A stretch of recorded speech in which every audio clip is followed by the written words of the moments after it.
हिम्मत मर्दा मदद खुदा, ये कहावत बिल्कुल सटीक बैठती है नजफगढ़ की दादी भगवानी डागर पर, जो 95 साल की हैं, जिनके हौसले के आगे भारत में ही नहीं विदेशी भी पानी भरते हैं। हम ऐसा क्यों कह रहे हैं, आपको बताते हैं। दरअसल इन दिनों सबकी जुबान पर 95 साल की दादी का ही नाम है। भाई हो भी क्यों ना, दादी ने काम ही ऐसा किया है। जिस उम्र में बुजुर्ग बिस्तर पकड़ लेते हैं, उस उम्र में दादी खेल के मैदान में दौड़ लगाती दिख जाती हैं। और जनाब, दादी को हल्के में लेने की भूल तो करना भी मत। ये दादी कोई ऐसी वैसी रेसर नहीं है जो गांव देहात में खेत खलिहान में दौड़ती हो। ये दादी विदेशों में अपने हौसले के बलबूते कई मेडल जीतकर देश का नाम रोशन कर चुकी हैं। दिल्ली के नजफगढ़ की रहने वाली दादी ने हाल ही में पोलैंड में आयोजित हुई 9वीं world master athletics indoor championship 2023 में 60 मीटर दौड़, डिस्कस थ्रो और शॉटपुट की प्रतियोगिताओं में 3 स्वर्ण पदक जीतकर देश का नाम रोशन किया। ये कारनामा कर दिखाने के बाद उन्हें दुनिया भर से बधाइयां मिल रही हैं। भगवानी डागर के इस मुकाम को हासिल करने के बाद देश के दिग्गज नेताओं ने उन्हें बधाई देना शुरू कर दिया। दिल्ली के मुख्यमंत्री अरविंद केजरीवाल ने उन्हें बधाई देते हुए ट्वीट कर कहा, किसी भी उम्र में 3 गोल्ड मेडल जीतना अपने आप में बहुत बड़ी उपलब्धि होती है, लेकिन 95 साल की उम्र में ये कर दिखाना किसी करिश्मे से कम नहीं। मैं भगवानी देवी को उनके इस यादगार उपलब्धि के लिए बहुत बधाई देता हूँ। आपकी स्पिरिट वाकई बहुत प्रेरित करने वाली है। हमें अपने इन बुजुर्गों पर बहुत गर्व है। वहीं दिल्ली महिला आयोग की अध्यक्ष स्वाति मालीवाल ने भी ट्वीट कर कहा, इस साल मुझे भगवानी देवी को दिल्ली महिला आयोग के अवार्ड से सम्मानित करने का अवसर मिला। आज उन्होंने 3 गोल्ड मेडल जीते हैं। लव यू दादी।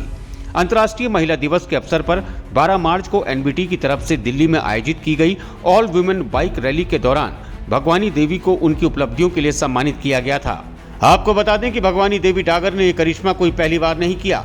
इससे पहले भी उन्होंने 2022 में फिनलैंड में आयोजित world master athlete indoor championship में 3 मेडल जीते थे। पूरे देश में उनकी बहुत सराहना हुई, तो देखते ही देखते वो सेलिब्रिटी बन गई। उम्र को दरकिनार कर वो कई प्रतियोगिताओं में एक साल में 95 पदक जीत चुकी हैं। 95 के पार अद्भुत जोश और अंतर्राष्ट्रीय उपलब्धियों के लिए संस्था सन्मार्ग अपराजिता की खेल जूरी ने दादी को पिछले साल यू इंस्पायर श्रेणी के लिए चुना।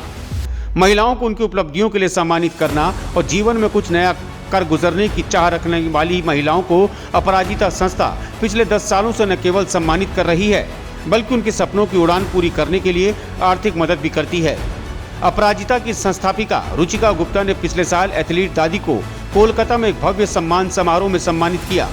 इस साल पोलैंड प्रतियोगिता को स्पॉन्सर किया और जाने से पहले उनके लिए अपराजिता जर्सी भी लॉन्च की।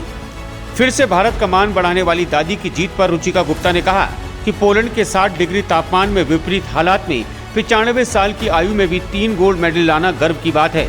ये केवल दादी की जीत नहीं, ये भारत की उन लाखों महिलाओं की जीत है जो हर रोज अपने सपने पूरा करना चाहती हैं। ये कभी न रुकने वाली भावनाओं की जीत है। उन्होंने अपराजिता को दुनिया के नक्शे कदम पर लाने के लिए दादी को धन्यवाद दिया और कहा कि पूरा अपराजिता परिवार दादी पर गर्व करता है। हरियाणा से ताल्लुक रखने वाली भगवानी देवी के एथलीट बनने की कहानी बेहद रोचक है। दरअसल भगवानी देवी के पोते विकास डागर एक अंतर्राष्ट्रीय पैरा एथलीट हैं और राजीव गांधी स्पोर्ट्स पुरस्कार से सम्मानित हैं। विकास की दादी भी साधारण सी गृहिणी हैं, जिनका जीवन पति के निधन के बाद बेटे और परिवार को संभालने में गुजरा। वो खेतों में काम किया करती थी, लेकिन उनके पोते ने उन्हें खेल की ओर प्रेरित किया और अंतर्राष्ट्रीय स्तर की प्रतियोगिता में शामिल होने के लिए ट्रेनिंग दी। भगवानी देवी करीब 1 साल फिनलैंड में होने वाली चैंपियनशिप के लिए तैयारी कर रही थी। वो रोजाना सुबह 5 बजे उठकर दौड़ लगाती, शाम को फिर रनिंग पर जाया करती। फिनलैंड में मेडल अपने नाम करने के बाद उनका ट्रेनिंग का सफर जारी रहा, जिसका रिजल्ट उन्हें पोलैंड में आयोजित हुई 9वीं world master athletics indoor championship 2023 में गोल्ड जीतकर मिला। साल 2022 अप्रैल में भगवानी देवी ने दिल्ली स्टेट में 3 गोल्ड जीते, साथ ही चेन्नई नेशनल के दौरान 3 गोल्ड मेडल हासिल किए। इसके बाद इंग्लैंड चैंपियनशिप में 1 गोल्ड, 2 कांस्य पदक जीतकर इतिहास रचा। इसके बाद 2022 में उन्होंने फिनलैंड में आयोजित world master athlete indoor championship में 3 मेडल जीते। अब 2023 में पोलैंड में फिर से 3 मेडल अपने नाम कर देश का नाम बढ़ाया। हम गोल्डन दादी को उनके भविष्य के लिए शुभकामनाएं देते हैं कि वो ऐसे ही देश का नाम रोशन करती रहें और युवा पीढ़ी और हताश लोगों को दादी से प्रेरणा लेनी चाहिए। Bureau report, crime petrol.